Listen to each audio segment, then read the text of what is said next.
November 8th, 1981, 11:47 p.m.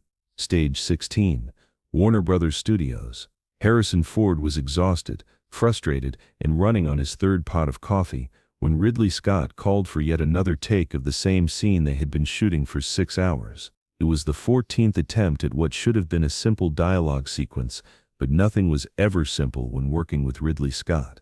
And Harrison Ford, Hollywood's newest superstar, was about to discover that his success meant nothing to a director who would reshoot a scene until it killed him. "Right.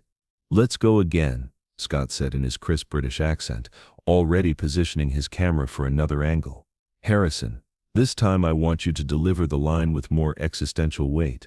Remember, you're questioning the nature of human consciousness."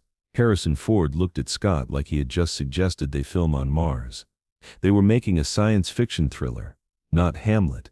But Harrison had learned over the past 3 months that arguing with Ridley Scott was like arguing with the weather, pointless and exhausting. What Harrison didn't know was that this take would be the one that finally broke his legendary composure and started the most brutal creative war in science fiction film history. "Action," Scott called out. Harrison delivered his line for the 14th time, putting every ounce of professionalism he had left into the performance. But when Scott called cut and immediately said, "Let's try that again," but this time, Harrison Ford snapped. He threw his prop gun to the ground with a clatter that echoed through the soundstage. Every crew member froze. In 3 months of shooting, no one had seen Harrison Ford lose his temper. But Ridley Scott had finally found the breaking point of Hollywood's most professional actor. "Ridley," Harrison said, his voice tight with barely controlled fury, "this is insane. You're killing this movie.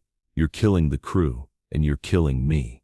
We've shot this scene 14 times, and it was perfect on take 7. What exactly are you looking for that we haven't already captured?" The silence that followed was unlike anything the Blade Runner set had experienced.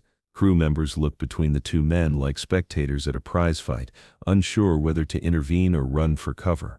And Ridley Scott, the visionary director who had just created Alien, stared at his leading man with the kind of cold intensity that had earned him his reputation as one of cinema's most demanding perfectionists. "What I'm looking for, Harrison," Scott replied in that maddeningly calm British accent, "is a performance worthy of the film we're making. If that requires 15 takes, we'll do 15 takes. If it requires 15 takes, we'll do 15 takes. I don't care if you're tired, and I don't care if the crew is tired. I care about making a masterpiece." What happened next would define not just the making of Blade Runner, but the entire relationship between two of Hollywood's most uncompromising talents. A masterpiece. Harrison laughed, but there was no humor in it. "Ridley, you're so obsessed with perfection that you've forgotten we're supposed to be making a movie, not conducting a film school seminar. The crew has been here for 14 hours. People are falling asleep standing up, and you want to do another take because the existential weight wasn't heavy enough. To understand why this confrontation was so devastating, you need to understand what had been building between Harrison Ford and Ridley Scott for months. From the very beginning of production, their creative philosophies had been fundamentally incompatible. Harrison believed in instinct, spontaneity, and trusting the first honest moment. Ridley believed in precision, preparation, and reshooting until every frame was exactly as he had envisioned it.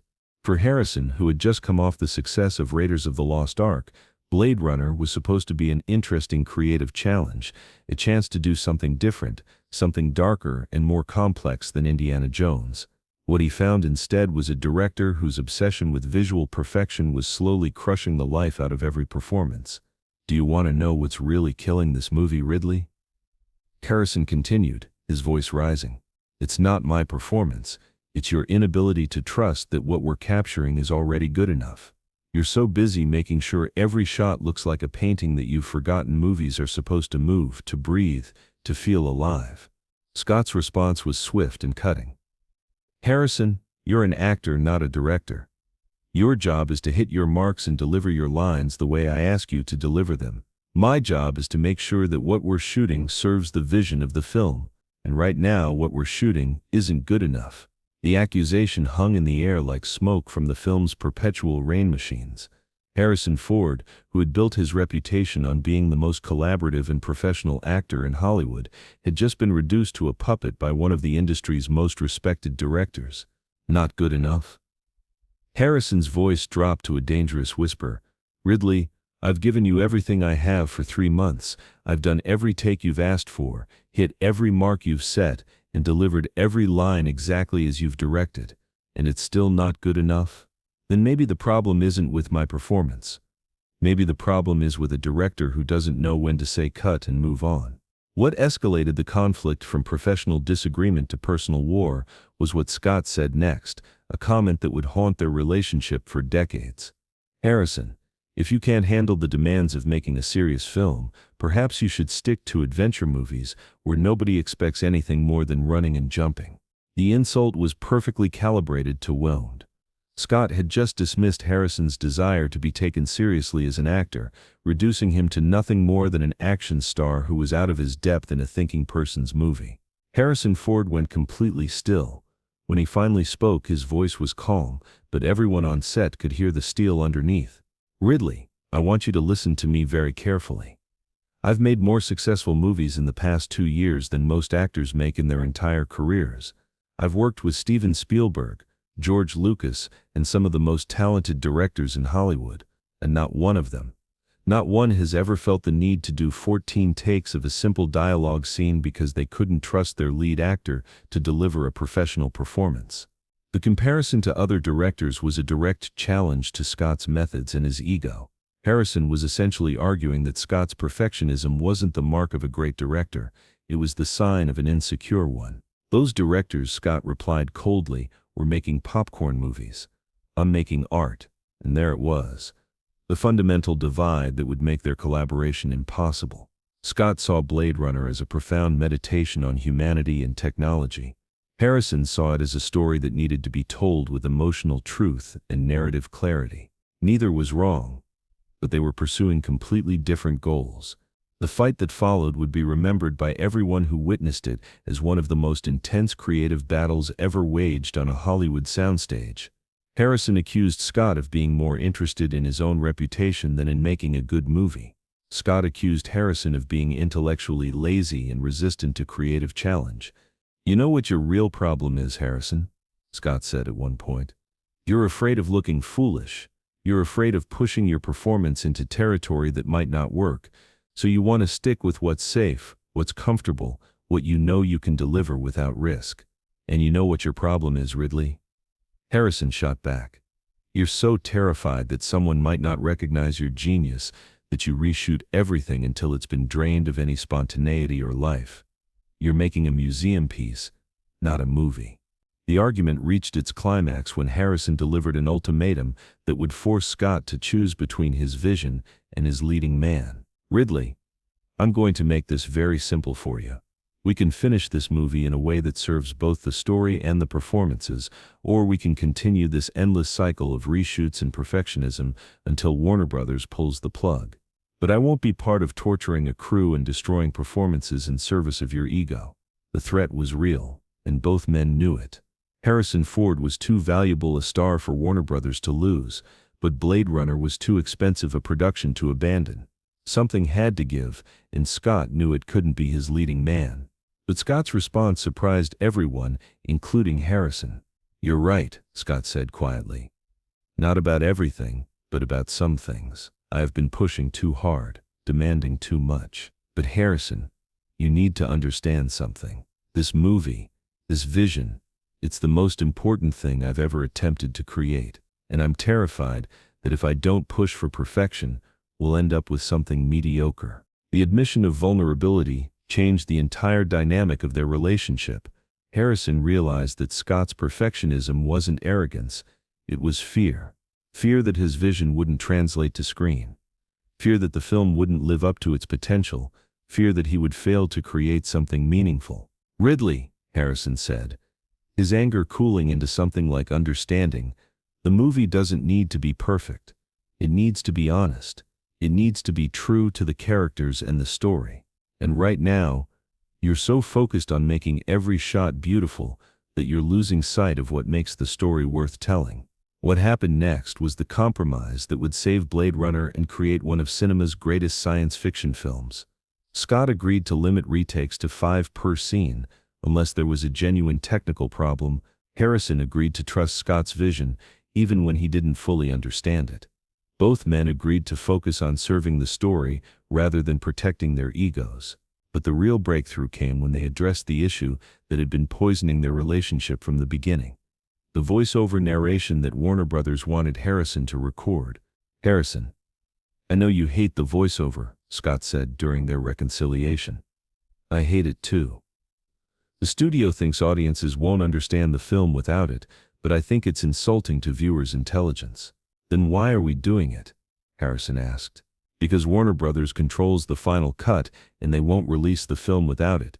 But I want you to know that if I ever have the chance to release a version without the narration, I will." That promise would eventually lead to the director's cut of Blade Runner, released years later without Harrison's voiceover. But at the time, it represented something more important, a director and actor finally working together instead of against each other. The remaining weeks of production were still challenging, but they were productive. Scott continued to demand excellence, but he learned to trust Harrison's instincts about when a performance was working. Harrison continued to push back against excessive perfectionism, but he learned to appreciate Scott's uncompromising vision.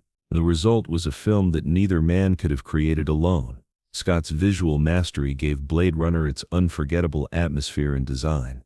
Harrison's emotional honesty gave Rick Deckard his humanity and complexity.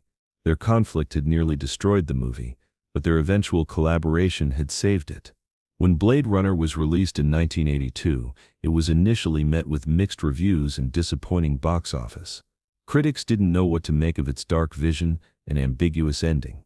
Audiences expecting another Indiana Jones adventure were confused by its philosophical complexity. But over the years, Blade Runner has been recognized as one of cinema's greatest achievements, a film that successfully merged spectacular visuals with profound questions about humanity and consciousness. And much of its power comes from the tension between Scott's perfectionist vision and Harrison's grounded performance. Harrison Ford and Ridley Scott never worked together again after Blade Runner. Their creative differences had been too fundamental, their working styles too incompatible. But both men came to respect what they had accomplished together, even if they could never repeat it. "Ridley pushed me harder than any director I've ever worked with," Harrison said in a 2007 interview. "He demanded things from me that I didn't know I could deliver. I hated the process, but I can't argue with the results." Harrison brought a level of emotional truth to Rick Deckard that elevated the entire film. Scott reflected years later. "He fought me on everything, questioned every choice, and probably saved the movie from being too cerebral and cold." The ultimate showdown between Harrison Ford and Ridley Scott nearly killed Blade Runner forever.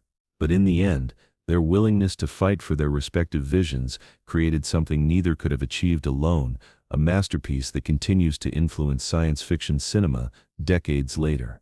Sometimes the greatest art comes from the greatest conflict, and sometimes the most productive relationships are the ones where two uncompromising talents push each other to places they never could have reached alone. Harrison Ford's battle with Ridley Scott proved that creative conflict, when it comes from a place of genuine commitment to the work, can elevate everyone involved. Their fight almost destroyed Blade Runner, but ultimately, it was their fight that made it immortal.